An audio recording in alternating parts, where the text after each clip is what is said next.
So remember our discussion up until now. We've basically been talking about the opposition. You could say the battle. It's an internal battle. It's not a battle you have with anyone else. It's a battle you have with yourself. Right?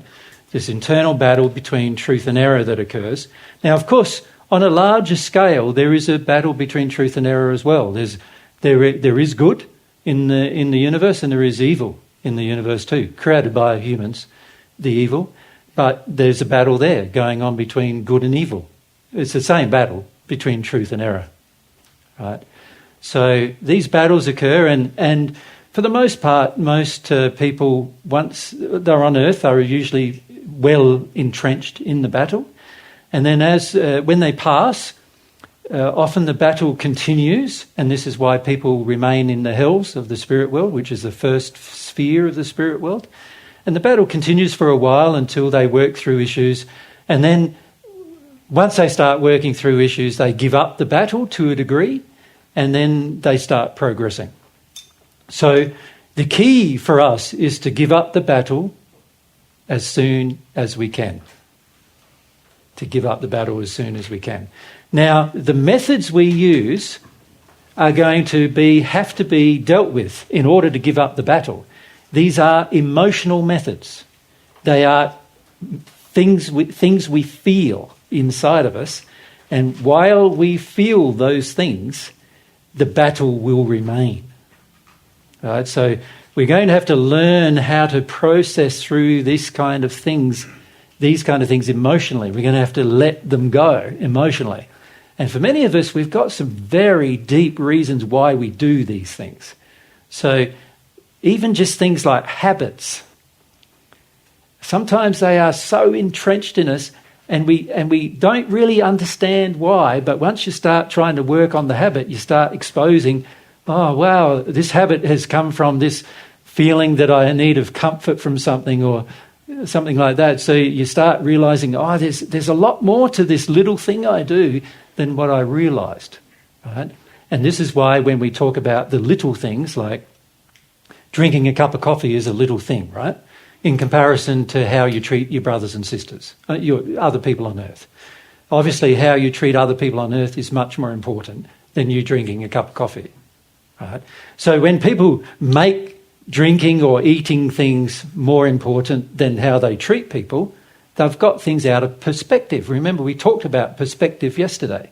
Right? A part of the perspective is there is a hierarchy of, you could say a hierarchy of things that God desires for you to treat in a loving manner. Of course, the highest thing is God.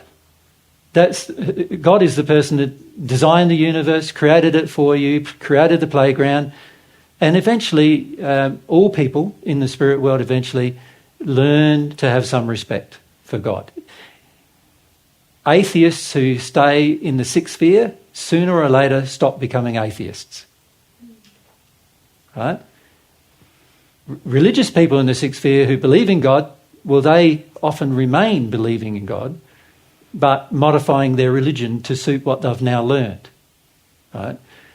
But everyone, whether they have a relationship with God or just a belief in God, because there's many people in the sixth sphere who have belief in God but no relationship with God, whether you have belief or relationship with God, at the end of the day, you're going to have to give up the fight.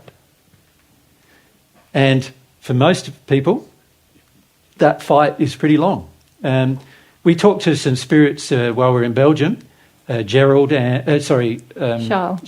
and, I keep saying Gerald, Charles and Annette, and they'd been in the spirit world for 600 years, about 550 years, I think it was, or something like that.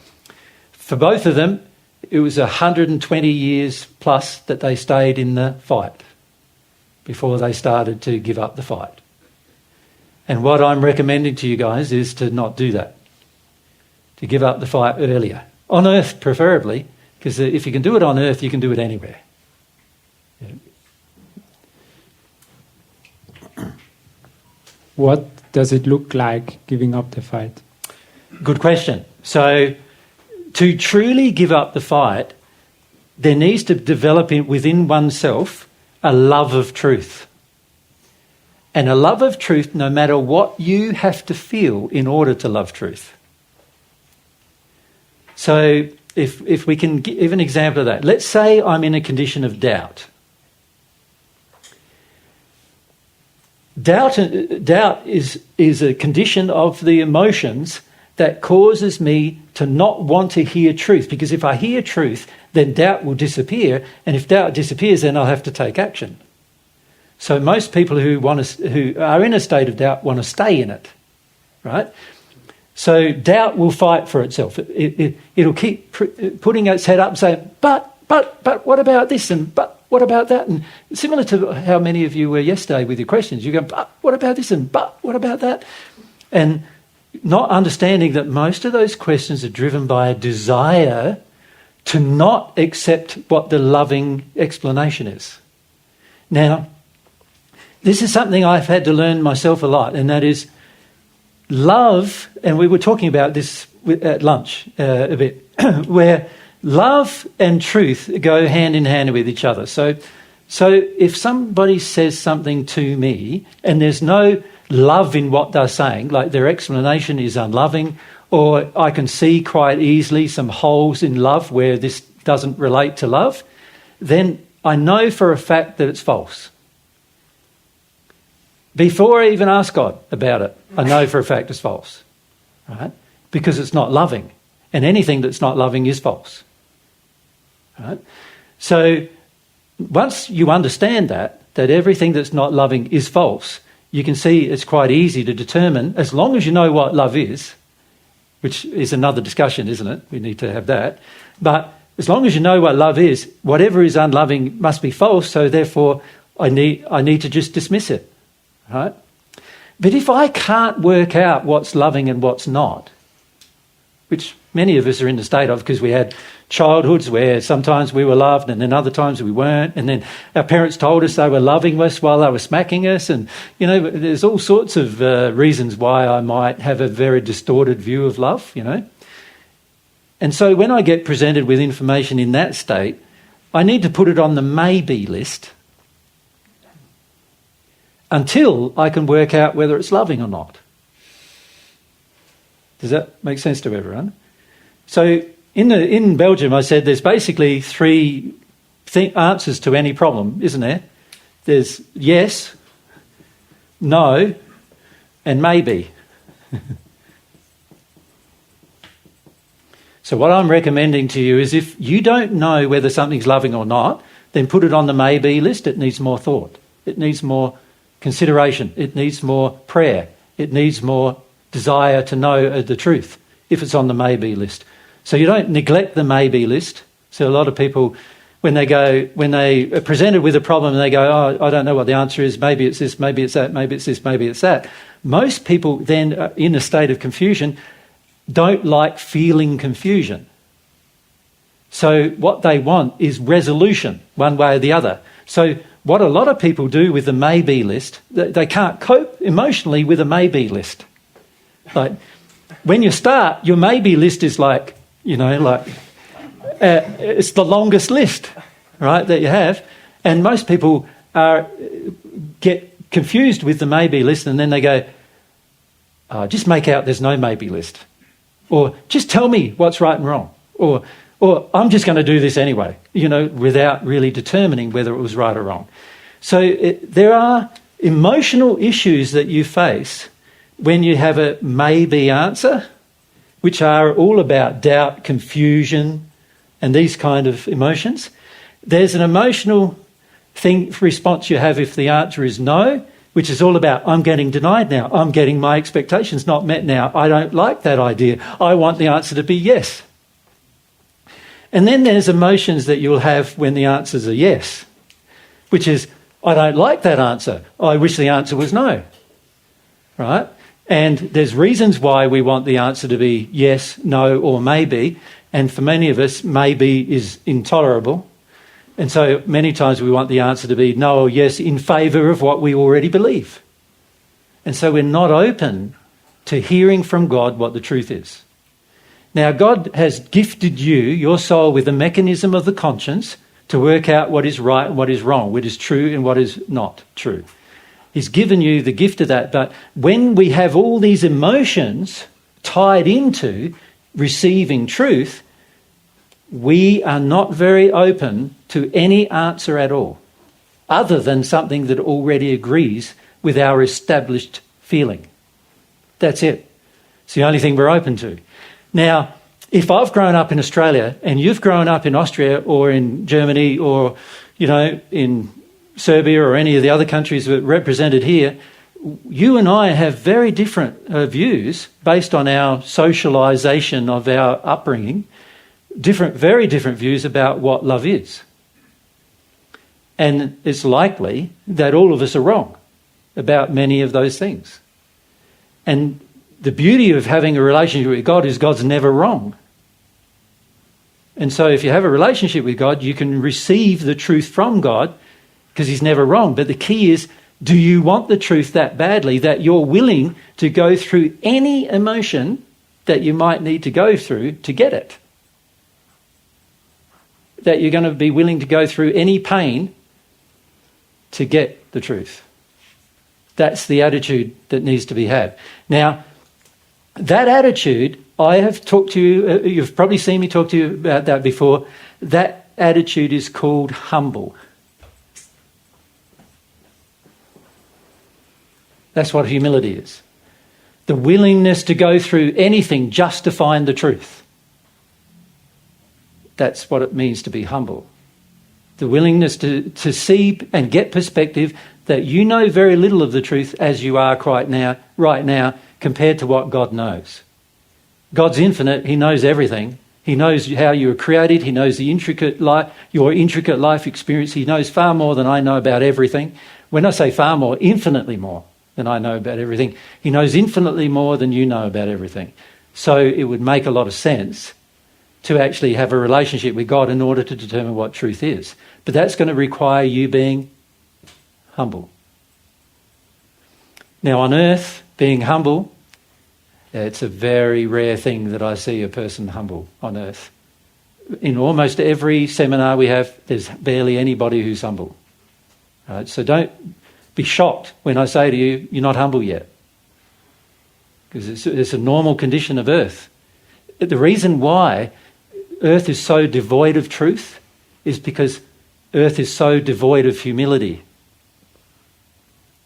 Right? And you see it everywhere. You see it in society, you see it in politics, you see it in religion, you see it in, medical profession, you see it every walk of life you can imagine. There's a lack of humility. Right? And that closes us to receiving truth. But also, you can see that while we have these emotions, humility is going to be difficult. Because every time we're presented with an idea or a thought that's contrary to what I believe, I'm going to want to get into one of these things to fight for the error. And that's the opposite of having humility. I want to get into rage. I want to get into anger. Rage and anger are power over my feelings. Right? Condescension is power over my feeling and making you feel bad while I get power over my feeling. Time is just, I'm just going to lay back and let time go past and hopefully things will change. Right? Doubt and confusion is, it's better to have doubt and confusion because then you don't have to take a positive action. You don't have to work out what love is and then do it. Right? Comparing, excusing, judging, minimise, these are all things we do, emotional things we do, that are all with the goal of supporting error. A person who loves truth doesn't do any of those things. Right? Any of them. You will get to the stage in your future, if you are desirous of that stage, you will get to the stage in the future that you never experience any of these ever again. Ever. No celestial spirit ever feels any of these things. Now, there's plenty of times when a celestial spirit doesn't know something, because obviously God's infinite and he knows there's an infinite amount of truth to find out, and obviously every human, whether you're connected to God or not, are finite, and as a result of being finite, you're not ever going to know everything. but you're not going to be worried and confused about it, and you're not going to be in doubt that it can't happen, that you won't find it out at some point in your future. You won't blame God, you won't be judging other people, you won't be minimising your own condition, because your own condition's perfect now. There's nothing to minimise, right? You won't be in illusion and denial, you won't be excusing bad things, ever. None of our spirit friends do these things. None of our celestial spirit friends do these things. That's because they are connected to God, and God doesn't do any of those things. God knows everything, so God doesn't need to doubt anything. He knows that He created perfect you, and we, humans, destroyed, not permanently destroyed, you could say we tainted perfect you through experience, through desire, through our desire to skip away from God's and enter into a condition of sin. But these conditions are demonstrating that we are still in sin. Missing the mark of perfection, missing the mark of love. A person who loves does not do any of these things. Any of them. All right? Now, obviously, if we're in a state of progress, we've got to get from where we are to a condition of love. While we're in a state of progress, we may do some of these things, mightn't we? Because it's inevitable, probably, given that they're within us. But our goal eventually is to be perfect, and a part of perfection is not to do these things ever again. All right? And if you think of all of those things, they're all pretty uncomfortable emotions, aren't they? All of them. And this is our problem. We don't like feeling uncomfortable emotions. All right?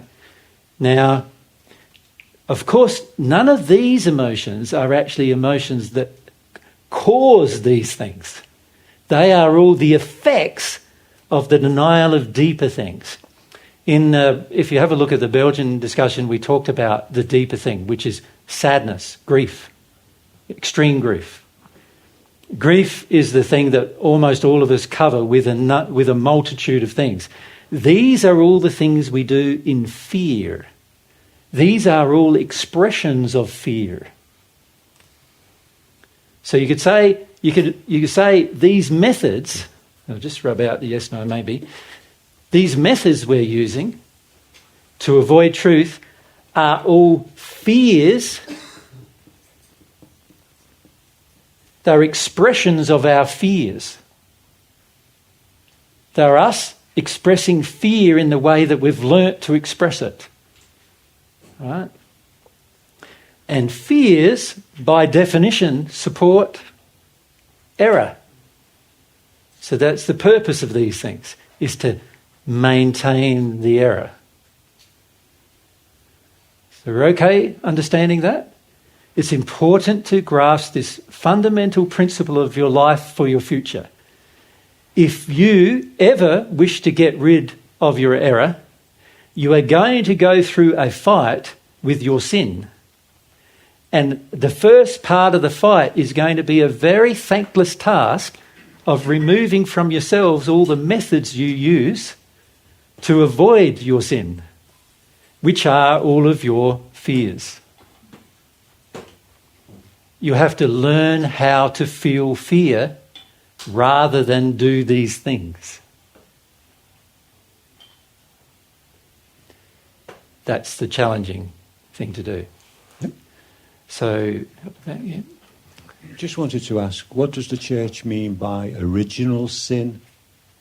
We're born with original sin or something? Yeah, the theory of the church is that when a mon and a man, or Adam and Eve, they call them, when they originally walked away from God and they decided they would be gods themselves, that was the original sin. And that theory is actually true, that it was the original sin committed by the first human couple, the desire to walk away from God and walk away, and as a subsequent result, walk away from God's laws and become their own God, their own lawgiver. That was the original sin. So that's that you could say they began their fight with God by doing that. A fight with God's laws. So when we refer to, in our discussions, original sin, we're referring to that original sin of beginning the fight with God by setting yourself up to be your own God, your own lawgiver. Yep. Now, they then say that that original sin can never be rubbed out except through the blood of Jesus. That is untrue. Original sin is, we are all responsible for rubbing out that original sin. Because if we've imbibed an idea that we are our own gods and our own lawmaker, we have that original sin within us. And we are responsible for removing it. And no one's going to come along and save you from it. No one's going to come along and save you from dealing with that problem. Because it is a problem. It's a problem of perspective, if you think about it, isn't it? It's sort of like, instead of believing God is God, we believe we should be gods, all in our own right. And the fundamental problem with that is your laws will be different than mine. And that'll be different than Julius's, and that'll be different than, Emma's, and that, everyone here will have a different set of laws. And therefore, we're all going to be in disagreement with each other at some point about what is true and what is false. So that's the subsequent effect of us all setting ourselves up as individual gods, having our own laws. The subsequent effect of that is we're all in disagreement. Now, those disagreements eventually are going to come to a head. Now, sometimes it would just be a gentle argument, a gentle disagreement where we can have a smile on our face about it. But sometimes it can be, let's go to war about it. The disagreement. Twice in the last century, there was world wars, which is a fundamental expression of a disagreement. Yeah. And so how we express our disagreements really depends upon how strongly we're willing to defend our fears. And I find a lot of people are willing to go to the point of murder to defend their fears. Yep. So we come down here, yep. And then here. I really don't like feeling fear. Join the club. Yeah. Yeah. And I prefer feeling sadness. Yes. I have this idea that if I'm humble to fear, I will reach a sadness. How does it work that I can kind of feel sadness, but then I still have all this fear? And shouldn't I be... I think sorry. Yeah, no, go. I'm trying to build some faith here. Yeah. That if I face the feeling of the fear, it will lead to tears, which I'm more comfortable with. Yeah. So because right now it's a closed chapter with fear. It's yeah. I'm not going there. No, I'm not going there. Don't So go there. maybe I'm trying to get a picture. Yeah. Well, a lot of our questions are driven by the desire to say, surely there's another way. But, let's talk about fear as a feeling, shall we? A general rule is that most women, in particular most women, are more prepared to feel sadness than fear. So the way our internal system works, and this is for everybody, so just rub out all those things. We don't like those sins anymore. We're not going to have them. So for most people, you could say fear is a feeling that we prefer to not feel. Right? The fear itself covers the real grief that we have.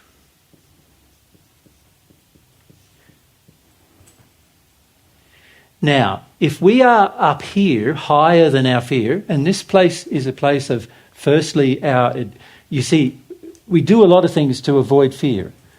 We create addictions. And the purpose of the addictions is to comfort our fears. Make sense to you? Yep. So we're created addictions to comfort ourselves so we don't have to feel fear. Right? When our addictions are not met, we go to anger. And a lot of people are uncomfortable feeling anger nowadays as well because it's been beaten out of you as a child not to do that. So a lot of people go quickly from anger to complete denial, of any emotion at all. Numb. You could say numb. Right? Which is a more preferred way that most people in modern society have to feel anger, particularly women. That makes sense? Women, you're taught that anger is not feminine, and so, you can't go there. So most women go numb instead of feeling anger. But even anger is an expression of when I didn't get my addictions met, and my addictions are there so that I don't have to feel my fears. Right? So we've got this sort of process occurring for the majority of us where fear is the thing I think is the problem.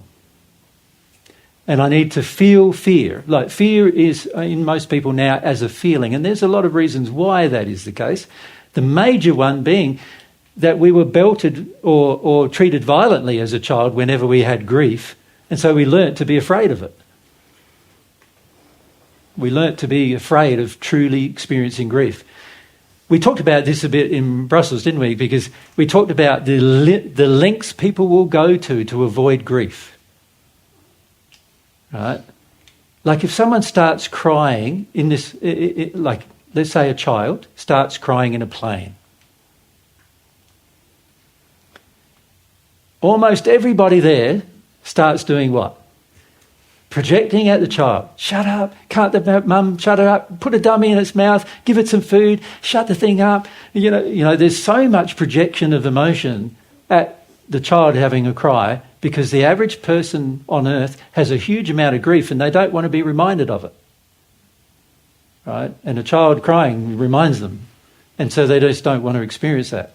They don't want to feel it at all. Yep. Is it related? Yes. Let's. No, just go back one. I want the relation first. Yep.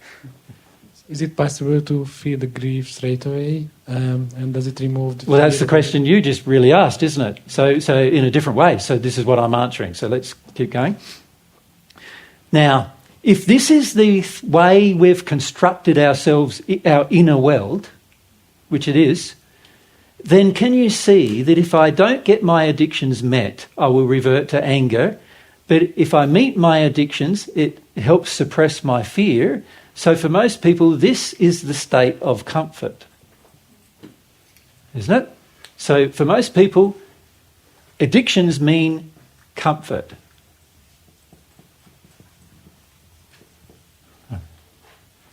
That's when I'm comfortable, when I'm having my addictions met. Whenever my addictions aren't met, I revert to anger. And if that's not preferred, then numb out, detune. But if my addictions are not met, I never go this way, do I? And go, why am I so afraid that I need that addiction? I am so embroiled in my addictions generally that I don't ever go through my fears. Right? But what's going to happen is to get to this grief, I've created this layer. You could say the fear is like a barrier to the true grief. So the fear has created a force field around your grief. That's the thing you're protecting, your grief. And your fear has created a force field around it. So, if I'm going from my addiction to my grief, am I really dealing with any grief?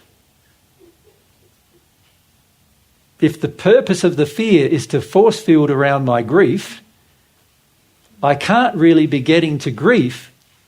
I'm just giving myself the illusion I'm getting to grief.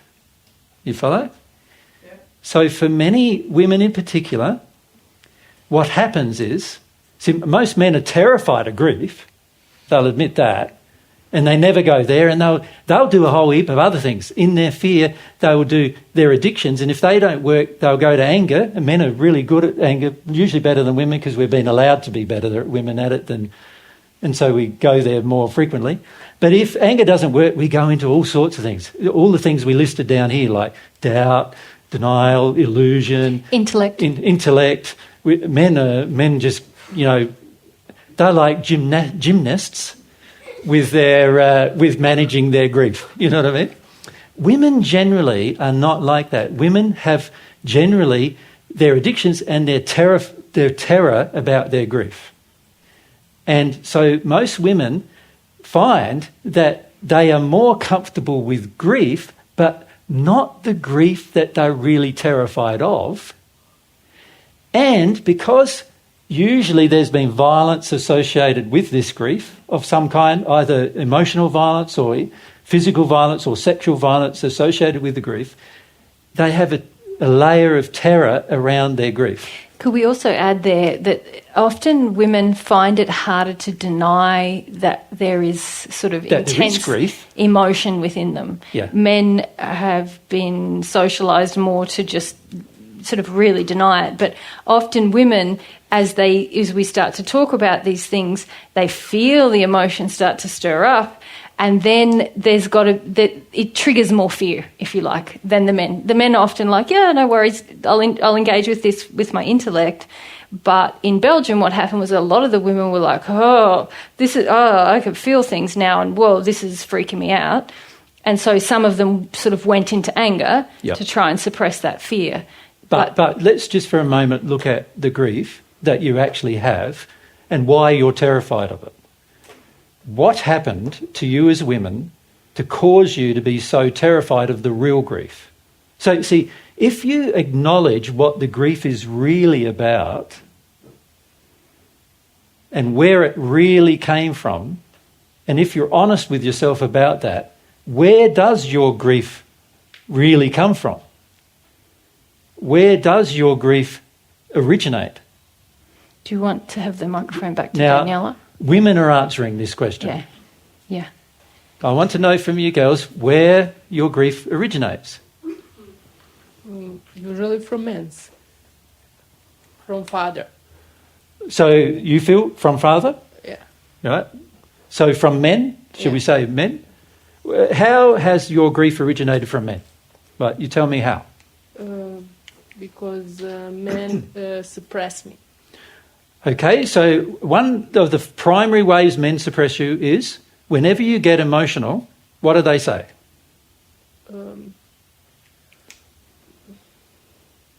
It's, I don't know, different things. Like, I cannot... When a woman is crying, you guys need to be honest with yourself. When a woman is crying, how do you feel? So, Julius, let's ask the men now. How do they feel when a woman cries? Condescending and belittling. Condescending? Yeah. I have the same problem. We've got to look it up. SC. Yeah. And what was the other one you said? Belittling. Sorry. Belittling. Belittling, yes. Belittle. Yeah. So you're belittling their control of emotion, aren't you? Their emotional state. Yeah. What else? Yeah.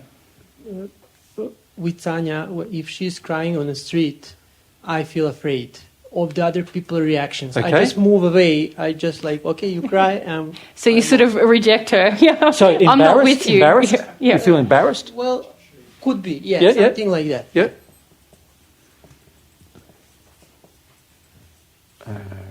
Yes. Yeah. Yeah. Embarrassment? Yep. Yep. Yep. It's like I doubt that they're really hurting. Okay. Yeah. So it's like, what are they crying about? Are they just manipulating Are they just me? manipulating me? Right. So suspicious. Okay. What else? Yep.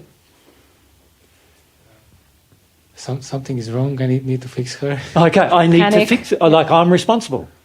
I need to fix it. So I'll just put it worry, responsibility. as worry, responsible.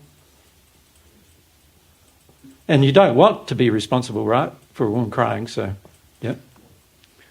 Okay, can you see these groups of emotions must cause a woman to feel like she shouldn't be feeling emotion.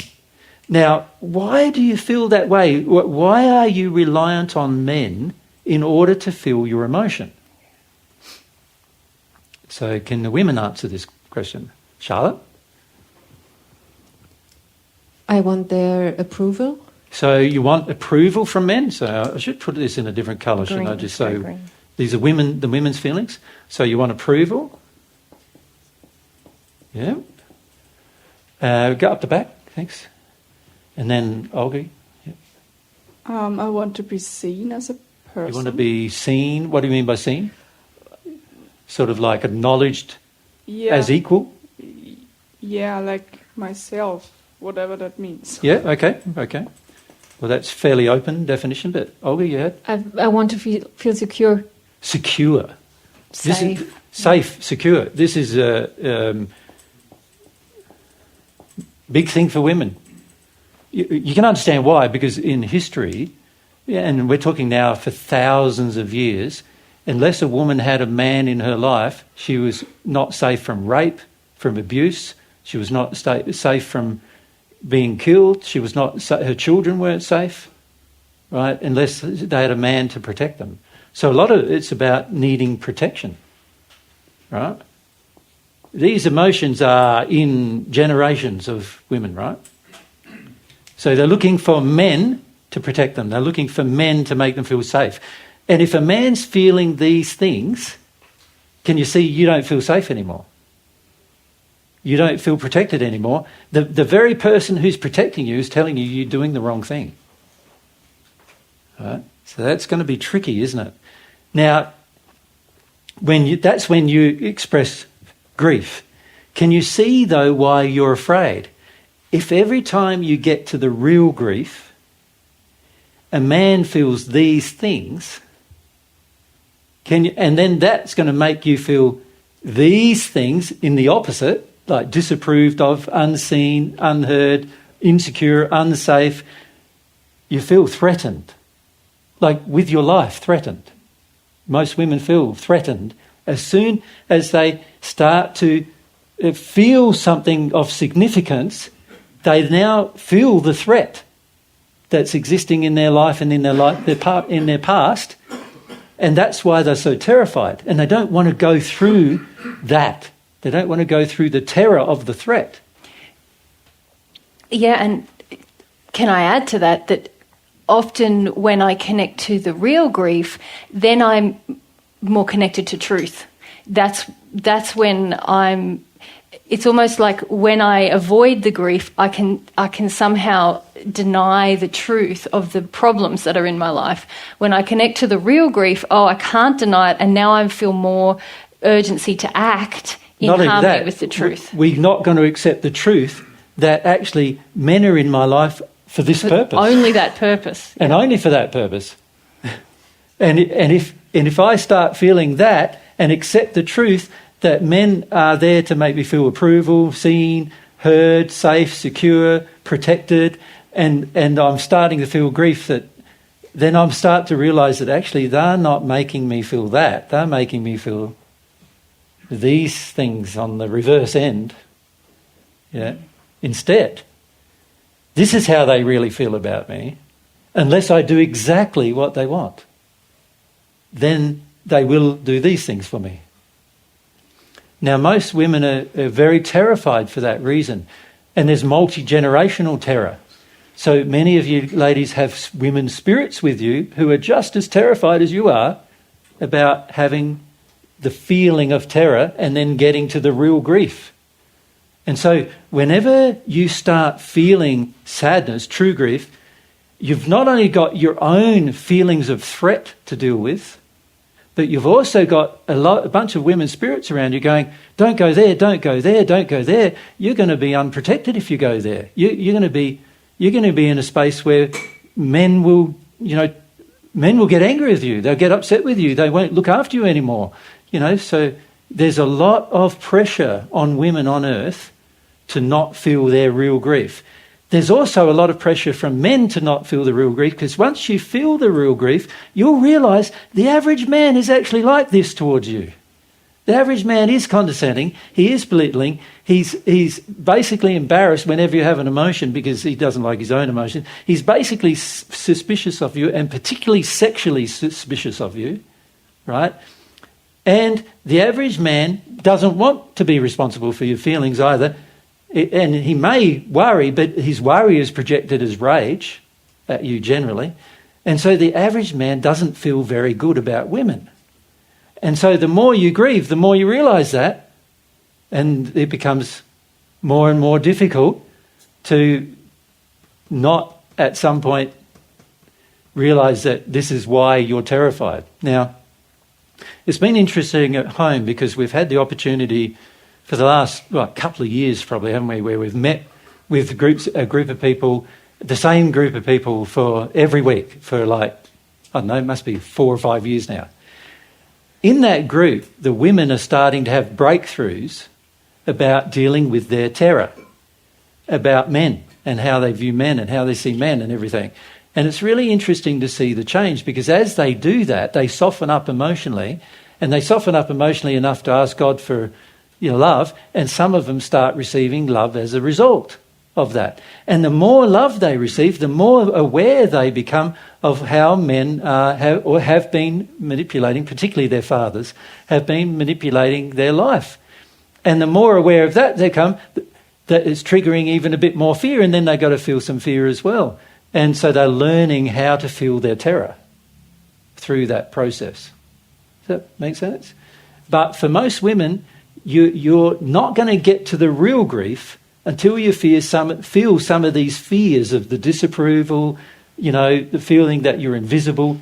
In most families, mothers do so much work, like cooking, cleaning, looking after the kids, running things around, doing the functional things, that everybody, including their own children, eventually don't see how much work they're doing as a general rule.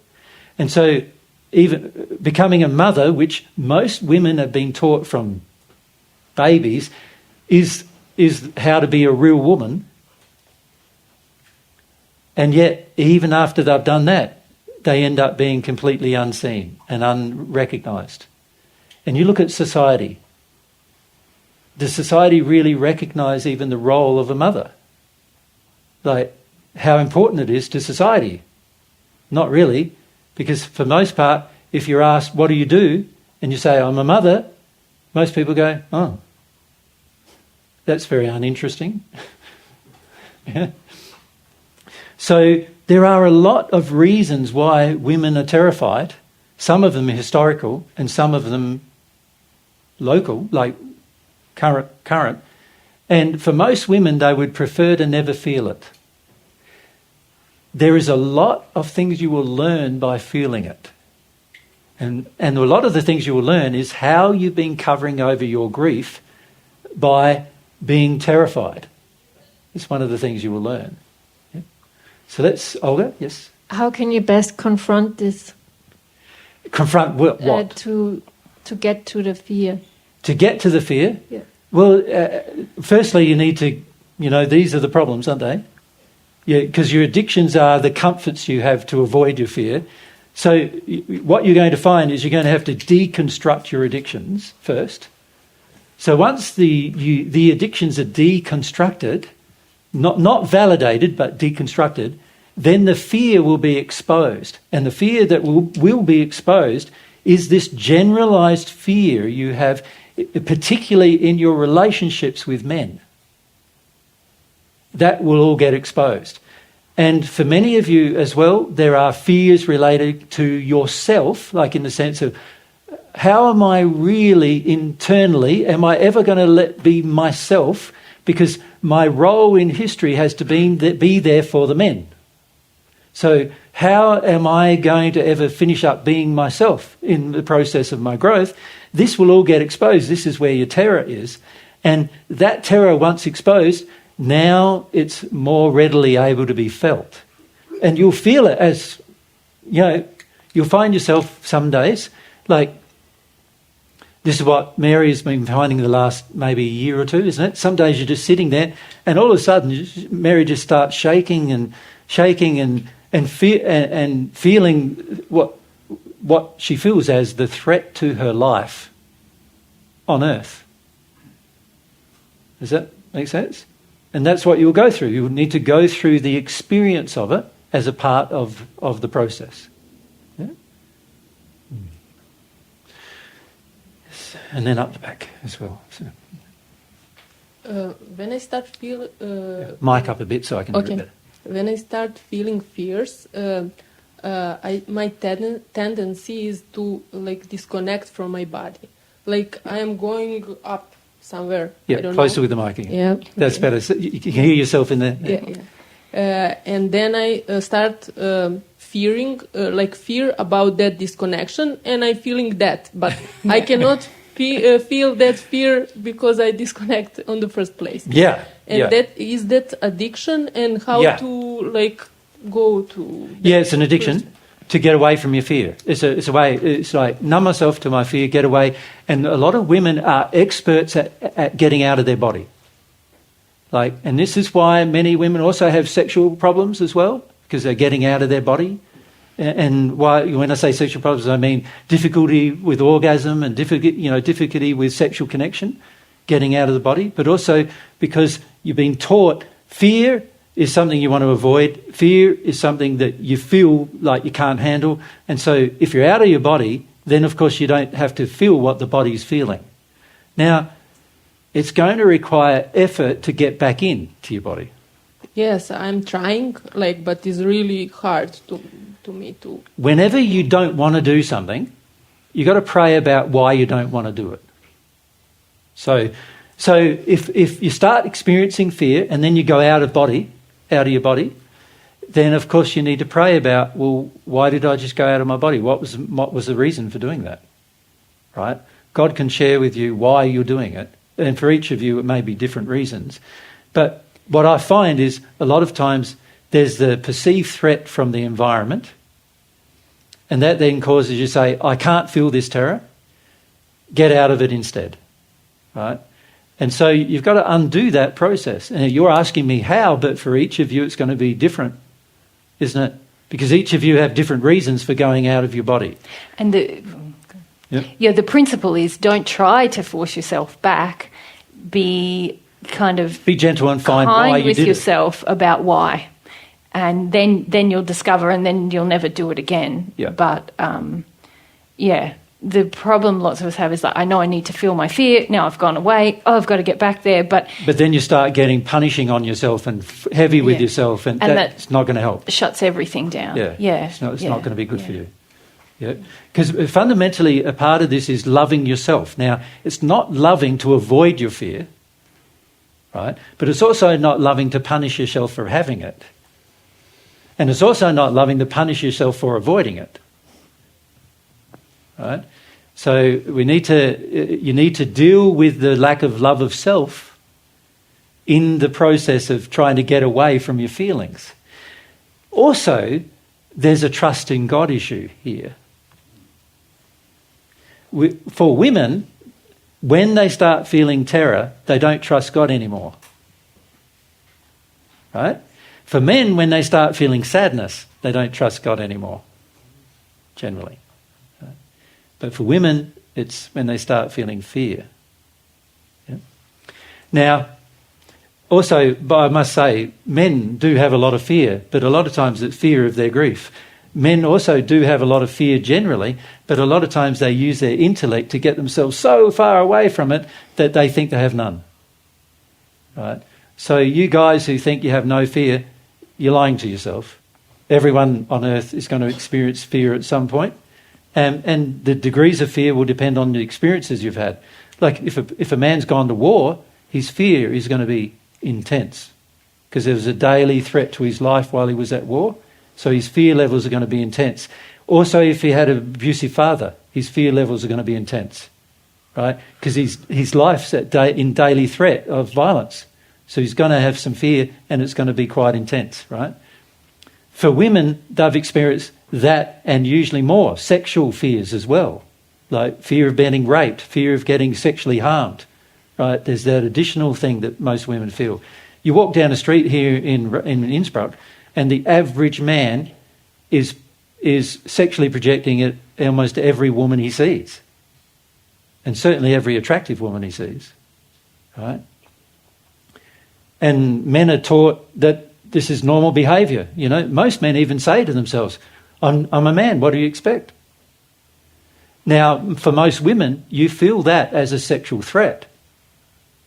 So there's fears about, you know, being open or free sexually. There's also fears about what men will do, you know, if they find you attractive. A lot of women, as they get older, they purposefully want themselves to be less attractive in order to avoid the projections.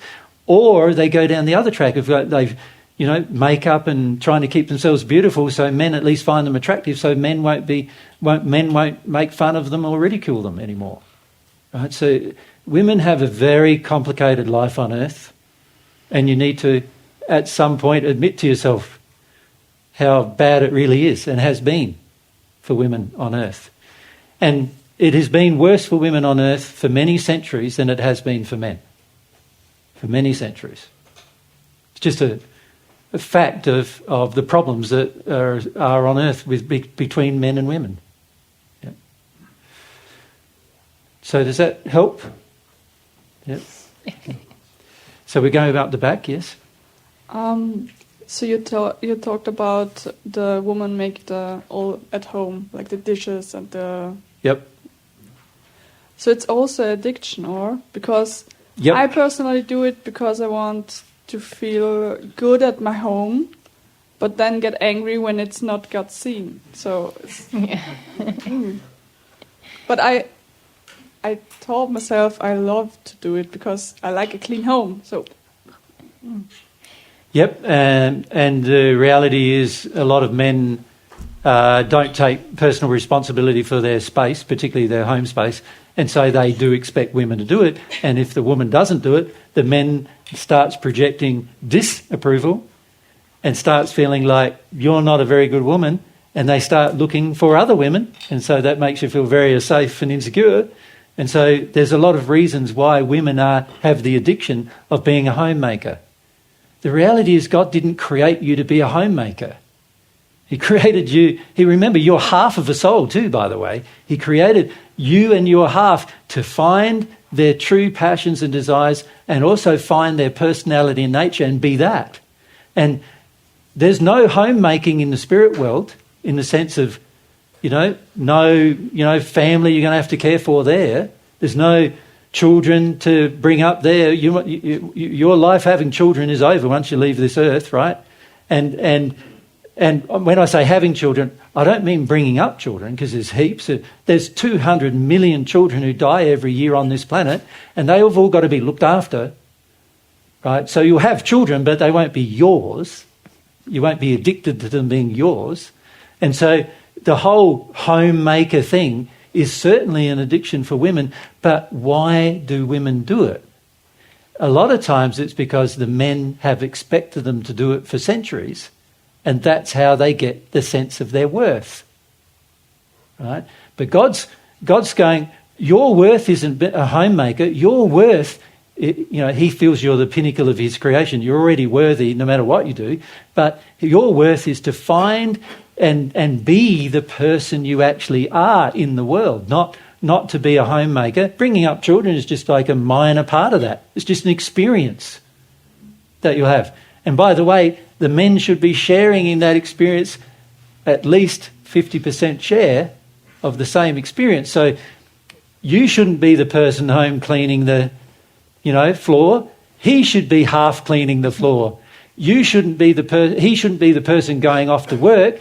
You and he should be going off to work. You shouldn't be the person looking after the children. You and he should be the person looking after the children. If there was a true division of equality, of love of each other, that's what you would do. right?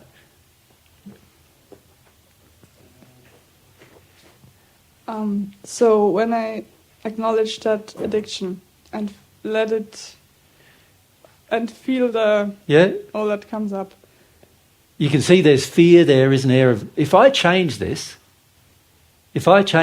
who's going to be the very first person upset? myself, and God, Why yourself? You're right, yourself will be the first person. Why? because I'm not loving, because I do. Well, there's the perception you're not. That's been projected to you for centuries, millennia, girls, you know. So firstly, you're going to have to go through that. But once you go through that, who else is going to be upset? the Your man. children Yeah. and your husband are definitely going to get upset. Because your mum's changing. She's not cleaning up after me anymore. She's not doing my washing anymore. She's not doing my ironing anymore. She's not cooking my meals anymore. She's off having her fun. Right? How dare she? You know, that would be the general response. And so a lot of women are very afraid of that. The perception from their own children that they're a bad mother, and the perception from their own husband that they're a bad wife. Right? So the feelings you'll have to go through as well. And then on top of that, you'll have to deal with the barrage of anger and rage coming from the men when you're not doing what they want. Right? Which, by the way, is a sin on their part, wanting it anyway, because they should be treating you equally anyway. Yeah? I think also the fear that comes up now is I don't know who Who you what. are. Yeah. Yep. That's very true. Most women on earth never discover who they are. Never discover their nature, their personality, because they've imbibed the role, and it is a role that you've imbibed from both mother and father. Mum loves it, you know, and so she teaches you to do it, and dad loves it because he gets all his addictions met by you doing it. And so both parents, you're getting huge amounts of approval from both parents if you embrace the role. And if you don't embrace the role, what do they think? It's like, my daughter, you know, she doesn't want to have children. You know, we're not going to ever have any grandchildren. You know, my daughter's just been selfish, you know. A bit weird, yeah. Yeah, she's She'll strange. never be She's gone fulfilled. nuts, you know. She's lost perspective on what life should be. Yeah. There she was off listening to this Jesus character who's misled her. Right. But really all I'm doing is saying what you feel, isn't it? What you feel is, I am fundamentally unseen. I'm fundamentally disapproved of unless I do exactly what other people expect of me as a woman. I'm scared of changing that for two reasons. One is because I'm scared of who am I if I don't do it? And then the other reason I'm scared is because how's everybody treat me if I don't do it? Right? So scared on a number of levels. And then also sexually scared. Like, men get violent sexually when they don't get what they want. They do. That's why there's more men rapists than there are women rapists, right? There's more men committing child abuse than women committing child abuse, sexual abuse, I mean. Right? Why is that? Because men get really upset when they don't get what they want, and particularly what they want sexually. Get pretty angry about that. Because they've got a whole set of their own problems with approval with sexual desires and so forth. And often they don't deal with that. So it is very scary as a woman to make this fundamental change. But if you make it, you're going to help the change in the world. And also, not only that, your children, and particularly your girl children, will be benefited from it. But also your male children will no longer think that they can do the same as the generations of males who have done this to women for thousands of years. And that's a good thing if your male child no longer does that. Right? If he has a more equal view of women and life with women. Yeah? So there's a lot of good things that will come from it, but it does require going through the terror, dealing with the addiction and seeing me being a homemaker is an addiction, and dealing with that addiction and going through the terror that you have of being anything else. It's very important for your life. Charlotte? You said earlier that men are sexually suspicious. Yeah. I don't understand that. A lot of men are worried that if they want to own you sexually, they want to feel that you're for them. And if you have any feeling sexually for another or any thoughts sexually for another, most men are not just like compassionate about that. They're angry about that. They're threatening about that. They get violent about that, right? So you mentioned that in relation to when women are feeling, men get sexually suspicious. Yeah. Yeah. Because if you start feeling that actually the man you're with doesn't love you very much, and actually his behaviour would demonstrate that he doesn't love you and care about you very much, his behaviour is expecting that you serve him, and you start feeling all of these things, are you going to be attracted to him more or less?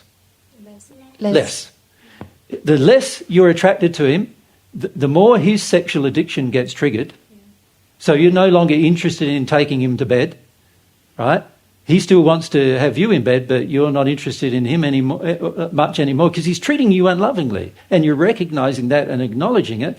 So he's going to start feeling like he's neglected sexually. And most men do one of two things when they're neglected sexually. They get angry. So either get angry with the person they're with, or they leave. They leave. Which is also probably from anger, isn't it? Yeah. That's right. It's from anger. Yes. Yep. Yeah, and so you no longer will be safe or secure anymore, right? So that you can see what goes on dynamically. But a lot of men will do that, and because they treat their women as if they own them. Like, even your soulmate, you don't own. You're two halves of the same soul. You don't own each other. You are each other. It's not the same as ownership, right? So a person who has an attitude of ownership is in error, but a lot of men have that attitude, and that's because they've had millennia, thousands of years of owning women like cattle. They've treated women like cattle. They did. They barter them. They go, you're worth 5 cattle. They still do it today, right?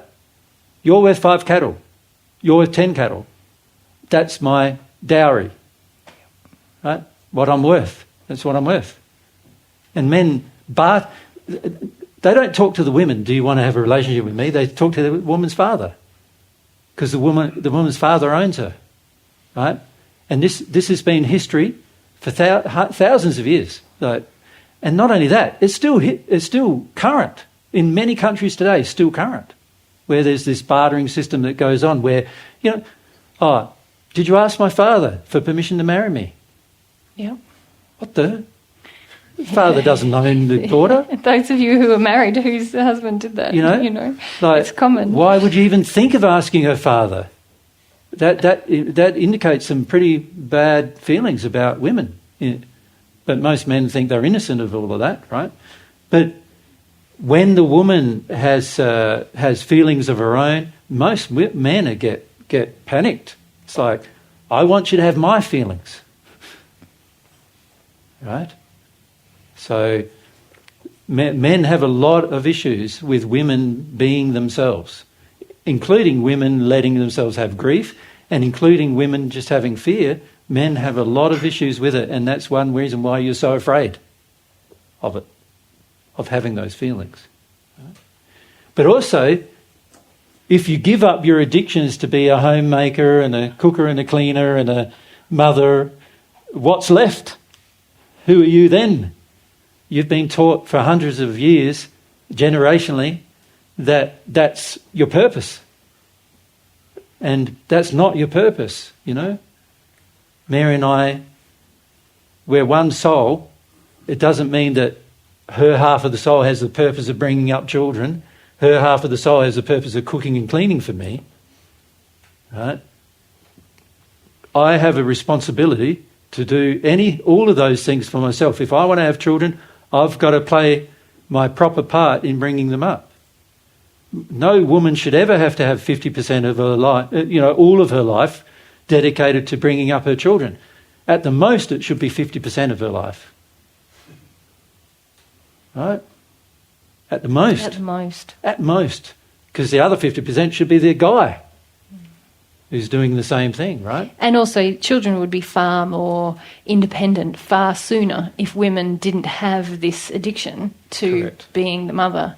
Yeah. I mean, a lot of children develop much more slowly than they need to in terms of their life skills. Yeah. By the time a child's 5, it should be pretty independent. Able to cook for itself, clean up after itself, wash up after itself, earn some money for it, buy some food, know how to shop, know how to grow food. Should also be able to participate to the benefit of the family by the time it's 5 years old. If it's not, we have people, men, coming to help us with the non-profit organisation God's Way. They're 35 years old and they're like 5-year-olds in terms of how they understand their relationship with women. They treat every woman like mummy, right? As if they're there for the man's benefit. Yeah. Right? It's terrible injury you visit on your sons, because these sons are going to get, many of them are heterosexual. They're going to have a relationship with a woman one day, and how do you think they're going to treat that woman? It's going to be pretty bad. Yeah. Fabian? If a woman or a man have the need for approval, for example, yep. and she or he gets it but don't really receive it, so he demands more and more and more. Every addiction is like that, Fabian. Every addiction is like you never can get enough. Mm-hmm. Does that make sense? So if you need approval and it's an addiction, you're never going to get enough. You're going to need more and more and more and more. Yep. But go on. So what do you do about that? Yeah. Yes, you've got to feel the reason for the addiction, don't you? So if the addiction is I want approval, then what does that mean? What is the grief going to probably be? Feeling of worthlessness? Yeah, that you're unwilling to feel, right? And you're so unwilling to feel it that you're willing to suck approval from everyone around you rather than just learn how to approve of yourself, right? So that means that you have grief associated with either feeling worthless or having disapproval in your past, and you're not letting it go. And so you become like say to the group in Australia, you become like a sucking octopus, like putting your tentacles around the people who will give you the addiction and sucking the life out of them. Do the sound effect, babe. Like sucking the life out of them. Yeah. Yeah. And that's what your addictions do. Your addictions are like that. They suck the life out of people around you. Where do you think the whole idea of a vampire came from? It comes from spirit world, where people who on earth were in these addictions sucking the life out of other people, and when they get to the spirit world, they look like what people now have drawn as vampires. That's how they look. You're going to be shocked if you visit the hells one day, right? Because many of you will realise, wow, that emotion created the person looking like that. And you're going to see the link between the emotion and their physical appearance. And it's absolutely shocking when you see it first for the average person. Right? So for most people in addiction with regard to approval, you're sucking the life out of the people around you. Right? You're also very prone to dark spirit influence, because the spirits will give you approval as long as you give them something, whatever that thing is. A lot of times that thing is as long as you have a life of like sexual infidelity, or as long as you have a feeling that you can take from everyone around you. they'll give you that approval. As long as, you know, you treat people a certain way, whether that's, you know, by abusing them, you know, so they feel a sense of power, then they'll give you the approval for that. And you're very prone to actually being influenced down a very dark road when you're seeking for approval. It's quite damaging to your sense of self, the approval addiction, because you end up being pulled to do things to get that feeling of approval.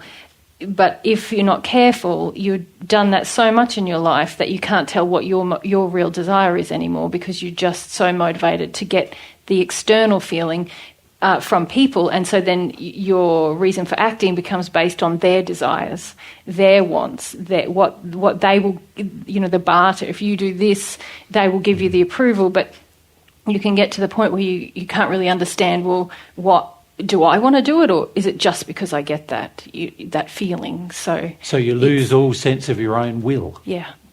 You don't understand how to use your own free will. I see that a lot in kids now, because there's so much kind of encouragement, quote unquote, and approval given for everything, that kids become very addicted to the external approval rather than having their own sense of, oh, I achieved something, or I was interested in that and I followed that desire. So now they get, what is it, participation awards, isn't it?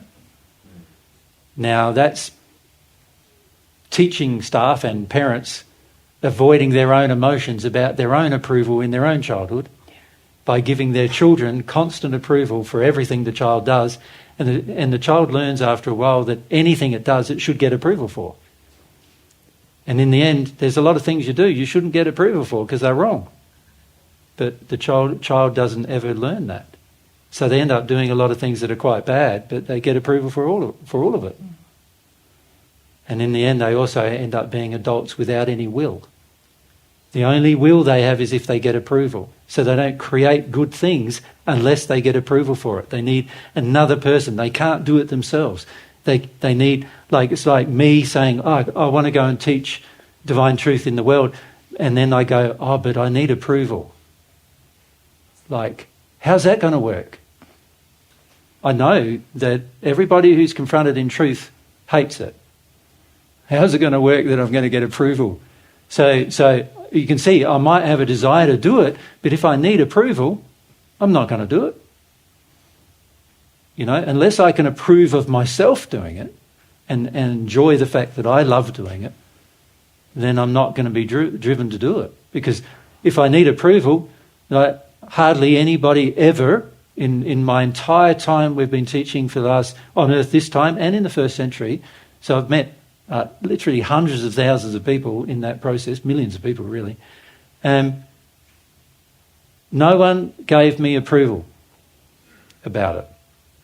There was too many challenges. You know, there's too much challenging to give approval for it. And so if you don't get approval, then you might stop doing a good thing. But if you do get approval for doing a bad thing, then you may do it more. And it's very damaging to your soul. Yeah.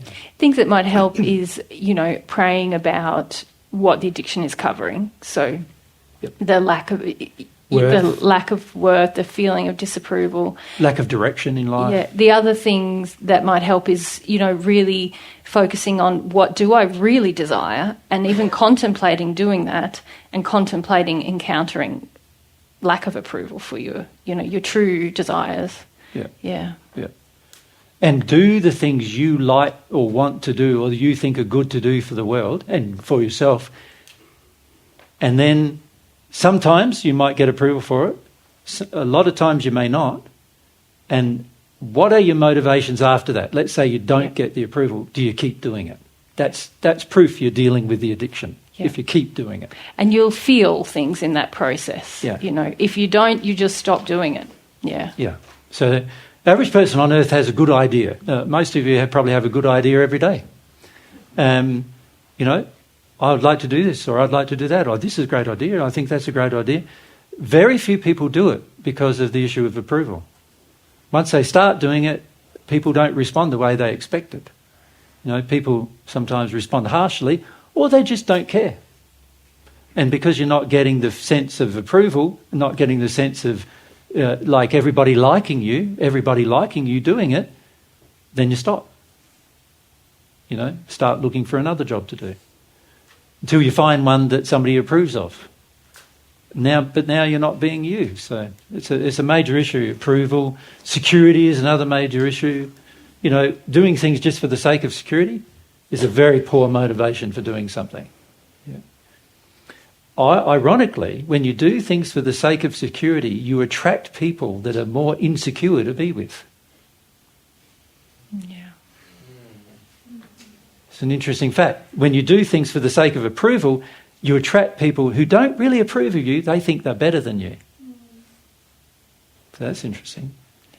You know, when you do things for the sake of being protected, the person often thinks they own you. Yeah. So that's quite threatening, actually. So a lot of times we don't realise that our addictions lead us into a state of more uncertainty and more threat. We're thinking that our addictions make us more comfortable, but actually our addictions make us more threatened, more in danger, right, is what I see. So the more a person engages addictions, the more dangerous your life becomes, actually. Yeah. And that's interesting in itself too. Even the addiction to just avoid people is more dangerous than if you didn't avoid people, because if you avoid people, no one will know when you need any help. So let's say you injure yourself, like you fall off a ladder or something, you might die from it because nobody knows that you fell off the ladder because you had no interactions with people to know, and you'd have to fix it all yourself. And what if you can't? What if you're unconscious for a day or two in the snow or whatever?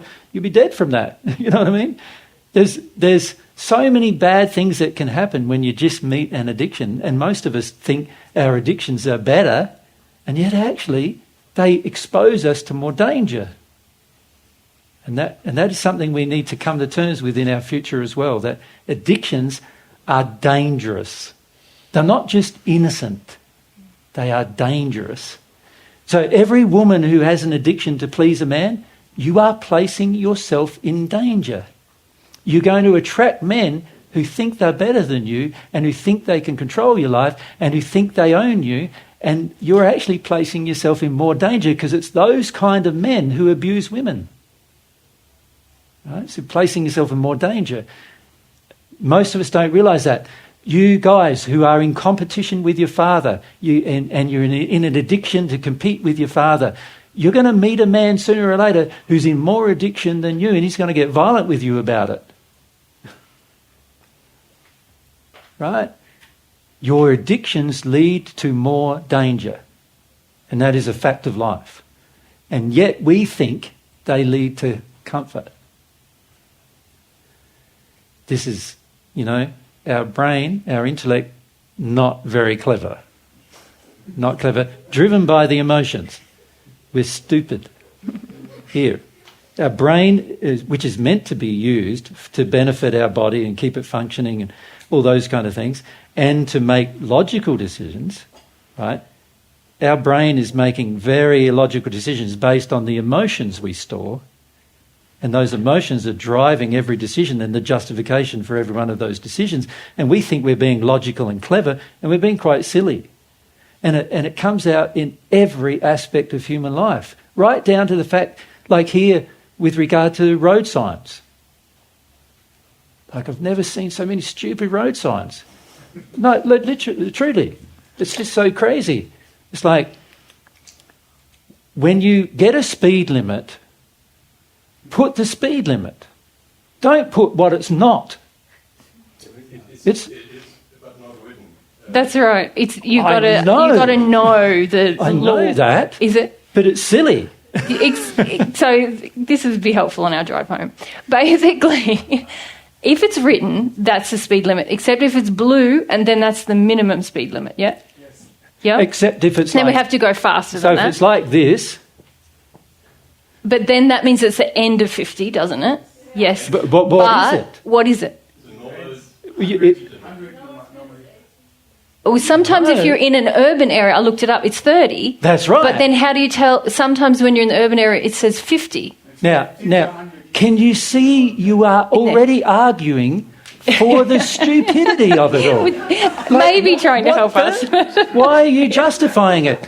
Like, the easiest thing to do is if you're going to put a sign up, just put what it is, rather than put what it's not. So when 50 ends, put what it is instead, yeah. So if that's 50, that's 50. And if the next sign says 30, then that's 30. I know what it is, not what it's not. But a general point of logic, trying to prove something isn't is very difficult. It's a general point of logic that the majority of Earth does not understand for some reason. But it's well known in scientific processes that proving that something doesn't exist is very difficult. Proving it does is much easier, right? Same goes with your signs. Just make them what they are. It's crazy. So this is what I'm saying. Can you see how you've been indoctrinated into a reasoning process that then causes you to accept an illogical supposition, like going to the toilet and having to pay? That's another illogical supposition. Like, why would you do such an unloving thing? You know, why would you do such an unloving thing as to paste a sign that says what not is not? Post a sign that says what is. That's a more loving thing to do. It's more loving. Therefore, it's more logical. You understand? But we have, and see, in every society is like this. You start critiquing it, you know what I mean, from a spiritual perspective, because that's what I'm doing here, critiquing the society from a spiritual perspective. When you start critiquing it, everybody's errors start coming out. But it's this and but it's that, and you don't understand and you don't get the logic of it. And you know, the reality is anything that's really logical, you should get the logic of if you're 5 years old. Right? And this is why I love divine truth so much. I can present it to a 5-year-old, and for the most part, they find it very logical. And we've even had 5-year-old praying to God for love and receiving it as a result of that. Right? The problem we have is that we are so indoctrinated in the errors and we're so reliant, we become so reliant on our mind sort of working everything out, that we don't understand that it's all very confusing for our soul. So in our souls, many of you are so confused because, and so like an example of that is you're confused about feeling emotion. But a 5-year-old child, or let's make it a younger child than that, like 2 years old, a 2-year-old child feels emotion fine. It copes with every emotion it has. Even if it's totally neglected and abused, if it's allowed to live, it copes with the emotion. It deals with the emotion. It just cries when it needs to cry. It's angry when it needs to get angry. It's sad. You know, if it feels other things, it feels them and feels them. It's humble. This is why I said in the first century, unless you become like little children, you will not enter the kingdom of God. You need to learn how to be humble, right? The notion of humility stops your fight with God. But see, when you're so addicted to your intellect, reasoning all the time or working things out all the time, you start feeling quite proud of yourself and you start feeling quite arrogant and you start feeling like you know what's going down, and the emotional confusion in your soul increases to the point where you don't even know how to experience emotion anymore. You don't understand emotion anymore. You don't understand why people feel what they feel. You know, you have a relationship and your wife's crying and you've got no idea why. You know, she's angry next day. No idea why that either. Why are you so angry for? I don't understand. Like, if you were sensitive emotionally, you would feel every single emotion she has and why. That's the intelligence of the emotional condition. The soul that drives that. The intellect goes, I'm confused, I don't know, I don't understand. I think it's this. Right? And this is why many women are angry with men, is it not? they can't, the men, you've got to tell them everything about how you feel because they don't know. And for the most part, they don't even want to know how you feel because they're challenged by the feeling in one way or the other. So it's very difficult. But this is what we need to get through and over. Yeah. What is the time? Yeah, it's 10 to 3. We've got 10 minutes. I'm finishing in 10 minutes. We come back to, and then up the Fabian. back. Back to Fabian. I want to renew my question from yesterday. Yeah. How do I soften up? How do I learn to cry? All right. Let's. Shall we focus on that for the last 10 minutes? To stop our fight with God, we've got to become emotionally softer, don't we? Like more sensitive emotionally. Right. So let's not just call it crying, because it requires more than just crying. Crying is a part of releasing the error, but there's other things you're going to need. You need to just be sensitive emotionally. You need to become to feel like I can feel what each person's feeling. And if I can feel what each person's feeling, then if I want to love them, I know how to love them. But also, if I want to deal with some truth with them, I know what truths to share. If I, even just for my own life, if I can feel what all of you are feeling, I know I shouldn't respond to that person because that person's angry. I shouldn't deal with this person because that person, wants an addiction met. I need to do, this person's sincere, so I need to, spend more time with that person. I'll be able to work out a lot of things in my life if I'm sensitive. So we're talking about sensitivity to others, but really before that, we just need to be sensitive to ourselves in situations. yeah, don't well, we? my point is that you can't be sensitive to others unless you're sensitive Yeah. to yourself. So our goal is, let's say this is our goal, emotionally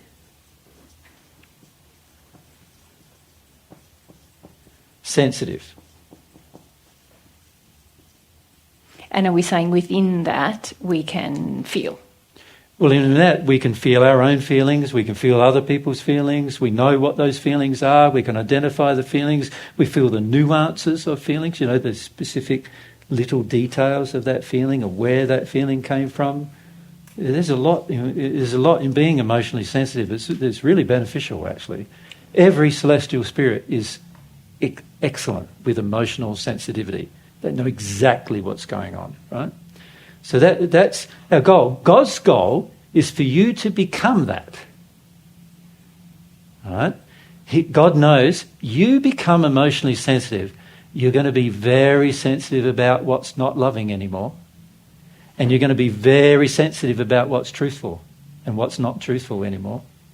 You'll be able to determine and feel the difference between truth and untruth.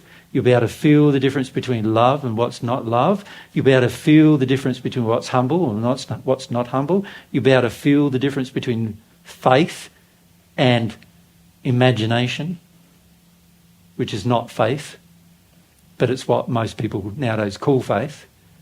They call imagination faith. They imagine things are going to happen and they call that faith, and you need to have faith. No, in their religion you need to have imagination because it's nothing to do with reality. It's faith. That's not faith. So when you're emotionally sensitive, you can tell the difference between each thing. And the big things, you can tell the difference between the most because you're more sensitive.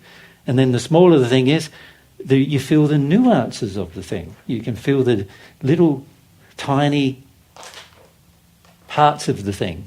So for example, if Mary's upset, I can feel why she's upset, where her upset comes from, who she's upset with, how she's upset, why she feels upset, whether it's an injury or a valid reason.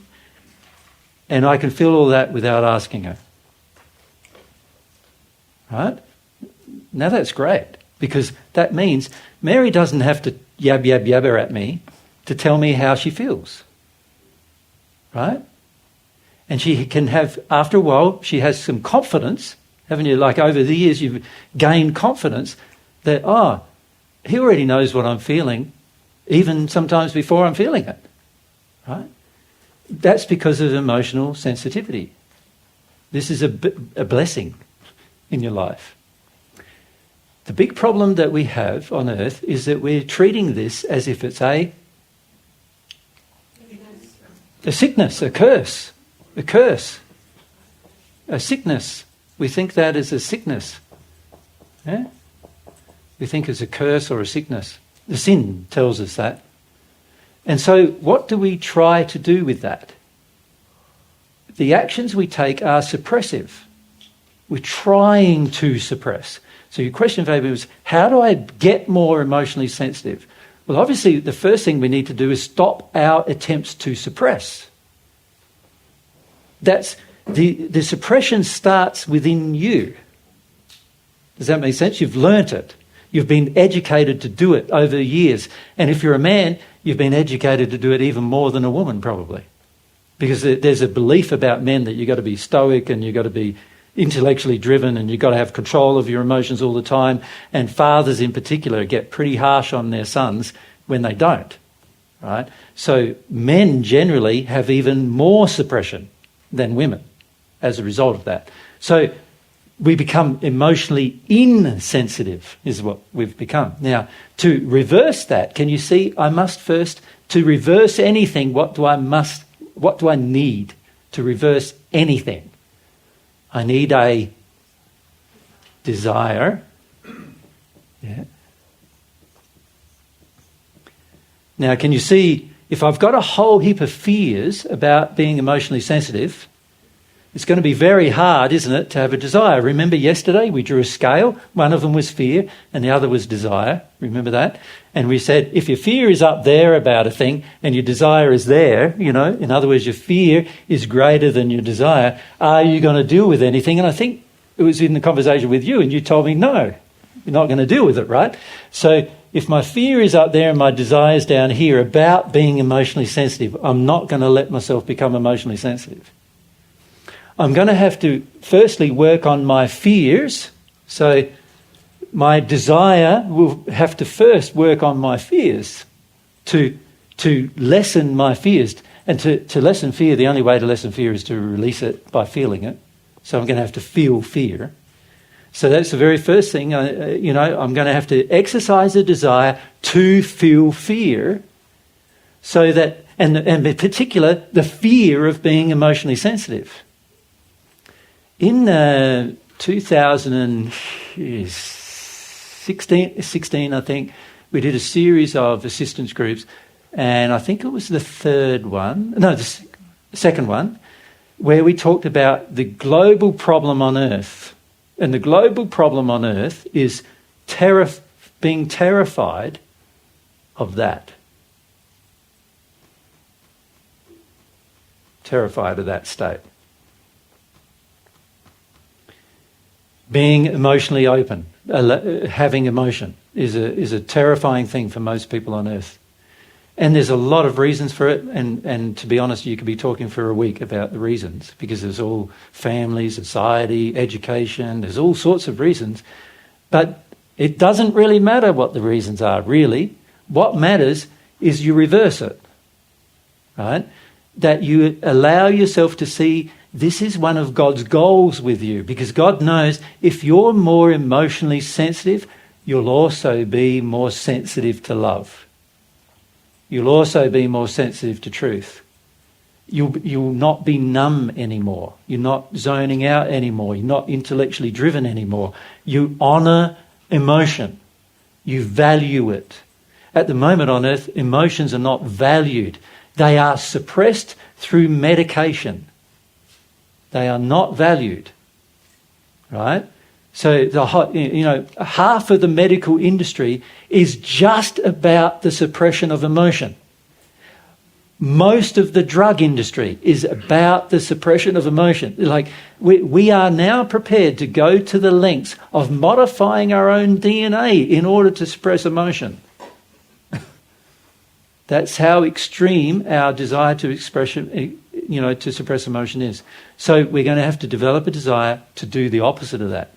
Now, that you can see is going to be a work in progress, isn't it?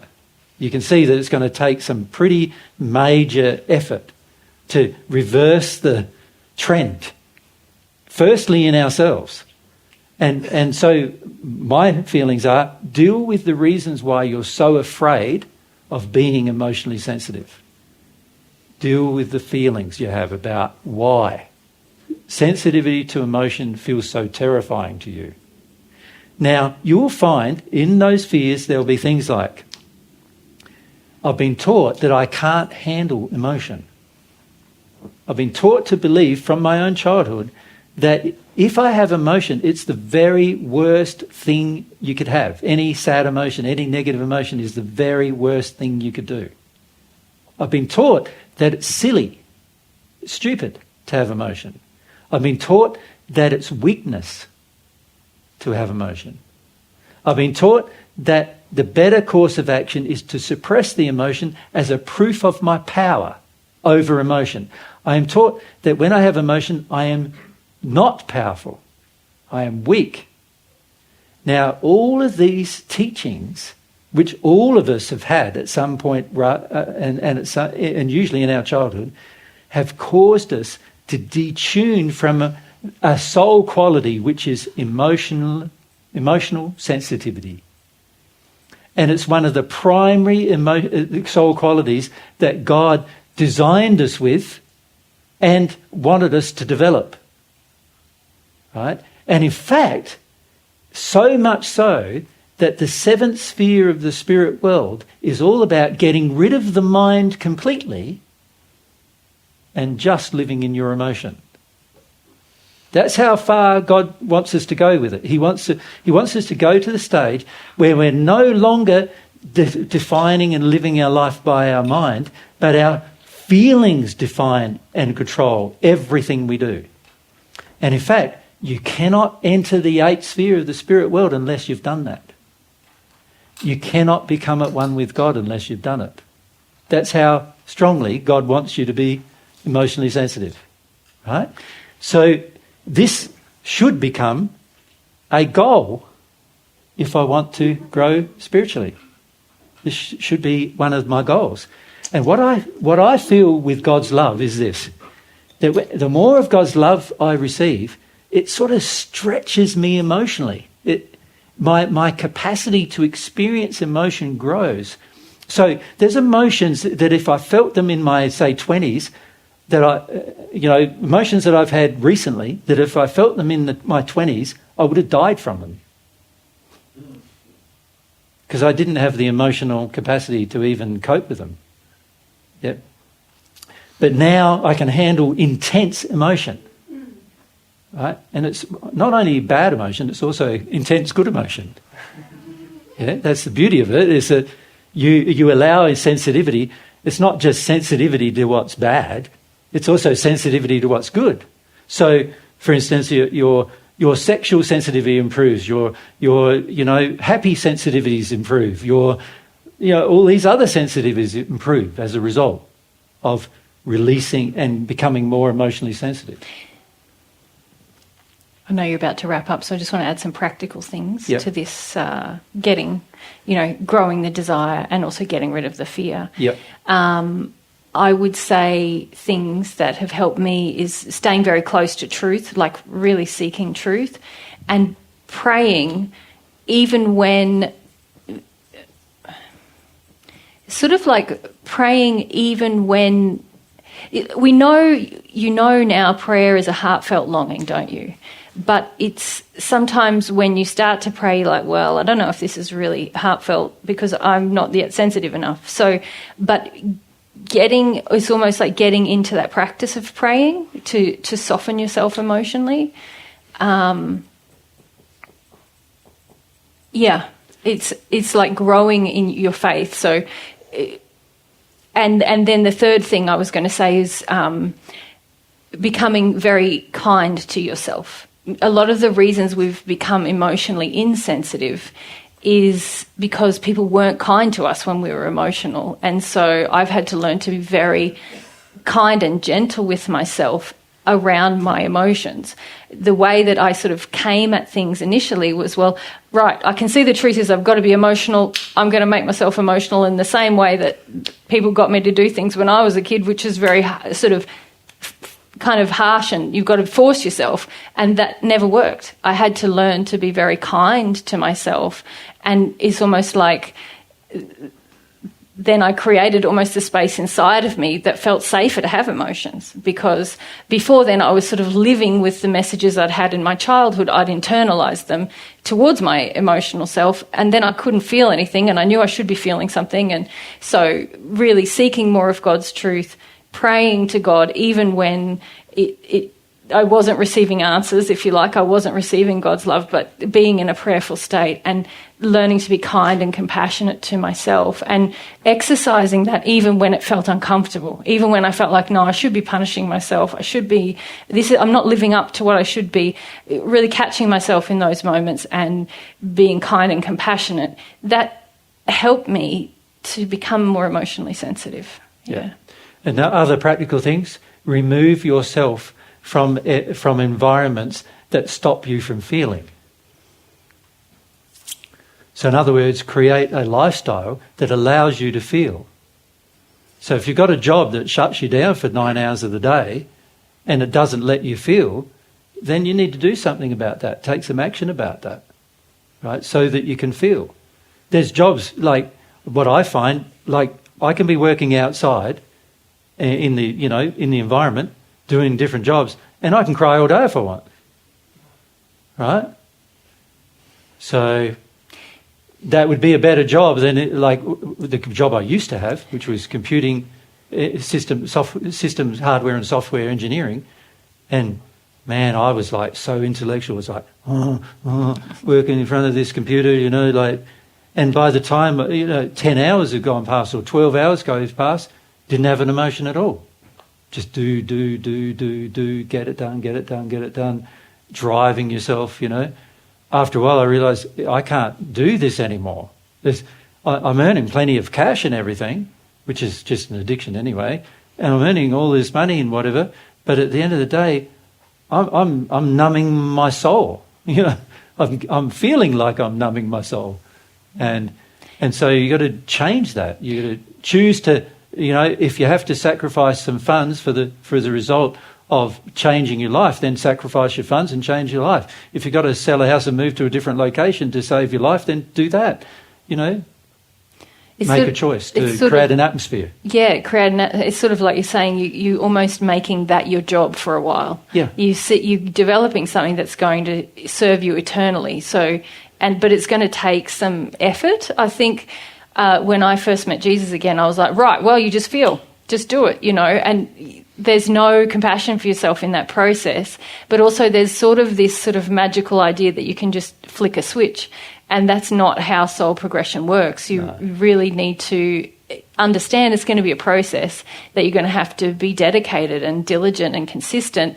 And part of the diligence is being diligently kind to yourself and diligently making space for yourself and diligently praying and those things. Yeah. And also start questioning what you feel are priorities in your life. One necessary priority in your life is to look after yourself. So that means that you should at least earn enough money for you to live on, if that's what you need to live. You need to at least create a space where you can live and you can, and also a space where you can cry, hopefully, right? A space where you can actually progress and work through things. You need to create that space. You need to be responsible for yourself in life. That is a part of you learning God's way, is to become a self-responsible being. So that's what you need to do. But you don't need to have millions of dollars at your disposal. You don't need to even have hundreds of thousands of dollars at your disposal in order to do that. There's so many things you can do to make your life better so you can feel, right? Put a priority on opening your heart to feeling and opening your heart to God, which is all about feeling God and allowing God's feelings to enter you. Put a priority on that. So that's going to require potentially some adjustments in your life, maybe an adjustment in your job, maybe some trust and faith that if you put some priority in your life towards those goals, that it will benefit you in the long run. See, what I found was by the time I was 33, so I was an electronics engineer, software programmer, hardware engineer, networking engineer. I was doing that from the time I was 17 years of old to the time I was 33. And then I continued doing that even after I started progressing emotionally until I was 40. But the last 7 years of it were very difficult because it zoned me out of what I was trying to do. And I didn't realise it. I was trying to build an empire at the time. When I say an empire, it was just a little empire. I wasn't interested in ruling Austria or something. It was more like an empire of 10 or 15 houses, income coming in, so didn't have to work, that kind of thing. That was my motivation and my goal. And during that phase, that 7-year phase, when I started getting my priorities right, I sold off all these properties. I eventually got no profit from them because of how I sold them, because I knew I just had to quit everything, fire sale everything, and sort out my life, fire sale everything, sort it all out. So by the time I was 40, I was ready to face some substantial emotional issues in me by that stage, even though when I was 33 I was completely numb. And I was completely numb. If you had to ask me what I was feeling, I would not have been able to tell you what I was feeling for almost all the time. I wouldn't have been able to tell you what I was feeling. And I was certainly numb to other people too. I didn't know what they were feeling. In fact, most of the time, I was totally confused as to why people were doing what they were doing. I had no idea. I used to sit down and try to work out what they were doing and why. During that period of time, some people wanted to have a business with me, and I went into business with them.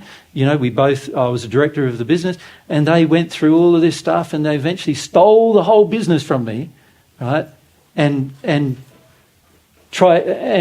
not only stole the whole business, but all of the things I bought in the business before they came a part of the business, they stole all of that as well. And I was totally confused as to why. I didn't know they were capable of doing it.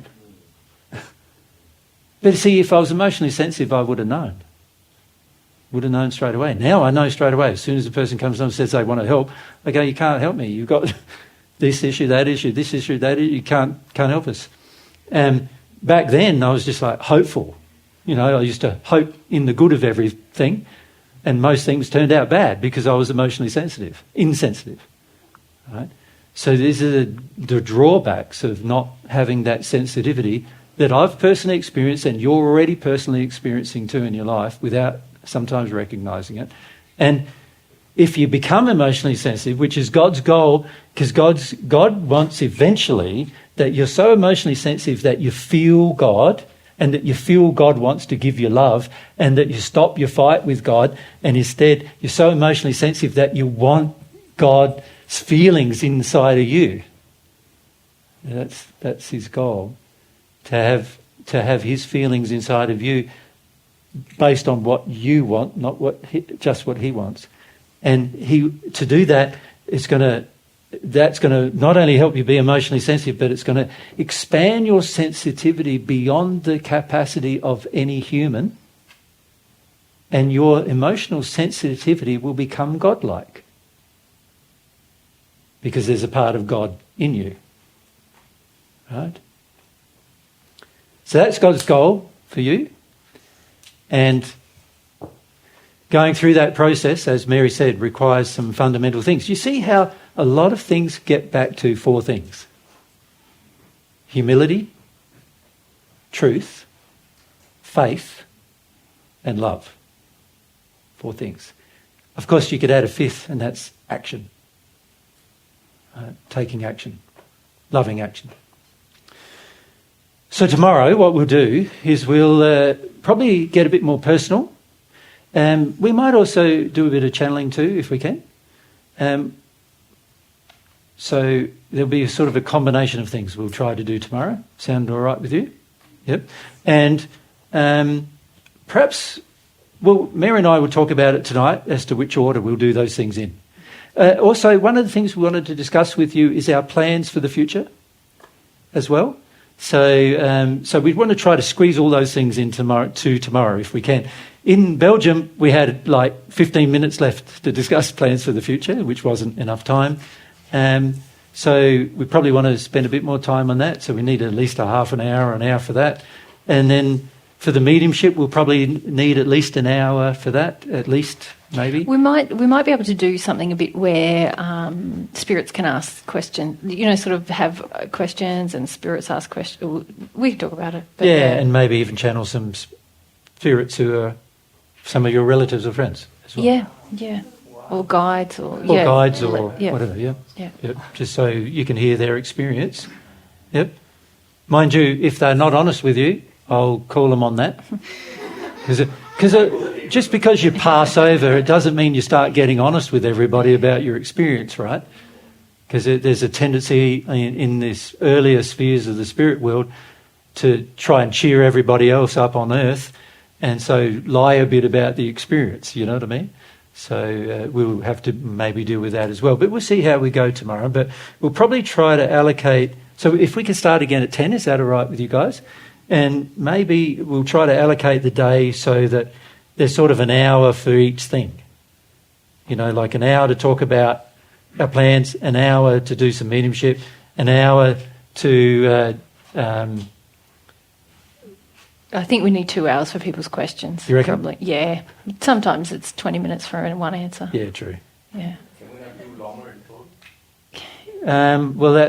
See, now you're asking me to tire myself out more, and my feelings of self-love are going to say no to that. I'm already talking nearly 6 hours a day with you. At some point, I've got to draw a limit, right, and say I need a rest. We also need to talk about issues of self-love a bit, probably. Yeah. And maybe we can do a bit of a lightning round with some of the questions people have already written. Yeah. Where you give brief answers, maybe. Yeah. And then... So maybe if you can write some of your questions down that you've thought of up to now, and we have a look at those, and the ones I can answer very rapidly, I will sort of quick-fire rapid answers, and then the ones that require a bit more attention to some detail, we'll try to give them some detail. But we want to try to fit all of those things in tomorrow, so we'll see how we go. Our goal is probably to finish by about this time, about 3 o'clock tomorrow if we can, if we start at 10. Usually Mary and I find that after 5 hours of speaking, we're starting to get a bit tired. Yeah. All right, well, thanks for your time again today. Yeah.